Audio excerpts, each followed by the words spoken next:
রামকৃষ্ণ সংঘের সেবাদি কর্মকে অনেকে ভালো চোখে দেখেন না। তাদের মতে সাধুরা সাধন ভজন বা পূজাদি কর্ম নিয়ে থাকবে। এ কথা রাসবিহারী মহারাজের কাছে শুনে মা তাকে বলছেন, তোমরা ওদের কথা শুনো না। কাজ করবে না তো দিনরাত কি নিয়ে থাকবে? 24 ঘন্টা কি ধ্যান জপ করা যায়?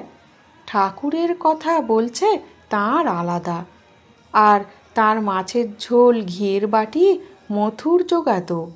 এখানে একটি কাজ নিয়ে আছো বলে খাওয়াটি জুটছে, নইলে দুয়ারে দুয়ারে কোথায় এক মুঠোর জন্য ঘুরে ঘুরে বেড়াবে?